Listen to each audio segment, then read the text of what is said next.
Come on! Le revers au tennis est l'un des coups essentiels de ce sport. Il s'agit d'un coup frappé avec la raquette du côté opposé à la main dominante du joueur. Le revers peut être utilisé pour différentes situations de jeu, que ce soit en attaque, en défense ou pour effectuer des coups de contre-attaque. Mais ces dernières années, le revers à une main perd du terrain, de moins en moins utilisé au profit du revers à deux mains.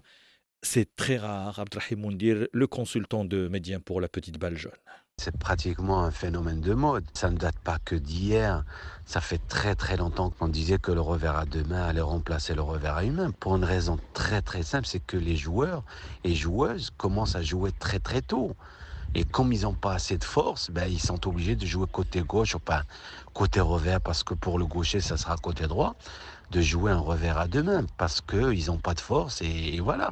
Et heureusement, maintenant, parce qu'à notre génération, on avait des raquettes d'adultes, et on jouait à deux mains côté revers, et on avait mal à l'épaule ou au dos, ou on se blessait facilement. Aujourd'hui, maintenant, avec l'ATP, l'ITF, la WTA, ils ont fait beaucoup de travail, beaucoup de progrès, et ils ont créé des raquettes, des balles qui vont avec l'âge des enfants, et ça change beaucoup. Abdrahim de l'Académie Moundir, est-ce que vous pouvez nous expliquer la différence entre revers à une main et revers à deux mains? Un revers à une main est beaucoup plus facile à effectuer qu'un revers à deux mains, ne serait-ce que pour la distance, parce qu'on est limité. Quand on joue un revers à deux mains, on a pratiquement, par rapport à la balle, on a 1 mètre, parce que on est obligé de s'adapter à la longueur des bras, alors que quand on joue à une main, on peut aller plus loin, parce qu'on peut utiliser toute la surface du corps, et on peut aller plus loin côté revers à une main. Et même au niveau de l'exécution, on s'oriente les épaules et on frappe. On peut varier les coups. Un revers à une main, on peut le jouer à plat, on peut le jouer coupé, on peut le jouer lifté avec la même prise pratiquement. Alors qu'un revers à deux mains, une fois qu'on n'a pas une très bonne prise, c'est-à-dire une prise marteau ou Eastern côté revers, quand on va couper la balle, si on change pas, si on va pas vers cette bonne prise de revers, la balle risque de monter. Donc on est obligé de s'adapter, de changer de prise. Et quand on dit changer de prise, c'est perte de temps. Donc voilà, c'est beaucoup plus facile, entre parenthèses, de jouer un revers à une main qu'un revers à deux mains. Juste une question rapidement comme ça. Avez-vous une préférence ou est-ce qu'il y a une spécificité pour chaque coup? Le grand avantage d'avoir un revers à une main, c'est quand on va jouer, bien sûr, les coups touchés à un revers à deux mains, on a du mal à maîtriser les coups en touché.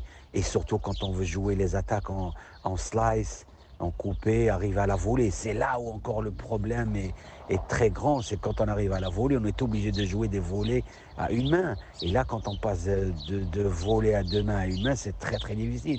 Donc c'est là où il y a un petit avantage, c'est quand on joue les coups en touché, ou quand on arrive à la volée, il vaut mieux avoir une formation, une éducation, une culture de jeu à une main plutôt qu'une culture de jeu à deux mains. Pour les amoureux de la petite balle jaune, le revers à une main est tout un art. Côté esthétique surtout, agréable à voir. On a eu des joueurs comme l'Espagnol Almagro, le Bulgare Dimitrov et surtout les Suisses Wawrinka et Federer.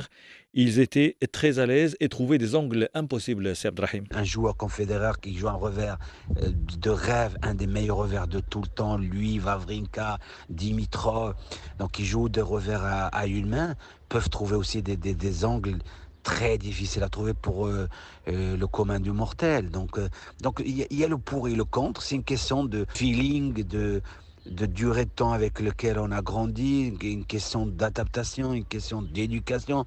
On a été éduqué à jouer avec un revers à une main ou un revers à deux mains. Donc la question est très très vaste et il n'y a pas de réponse juste ou unique. Une dernière question, ce que vous dites est valable pour les messieurs et les filles ou bien non? Vous voyez une différence? 95% de filles jouent à deux mains parce qu'elles ont moins de force côté gauche. Depuis l'arrivée des Williams, à part bien sûr Graf qui a joué toute sa vie à une main, Navratilova, mais ça c'est une décennie bien avant les Williams.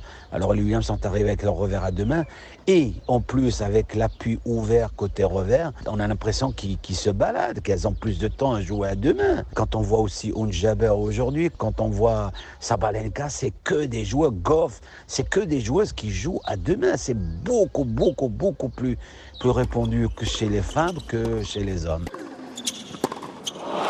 Come on!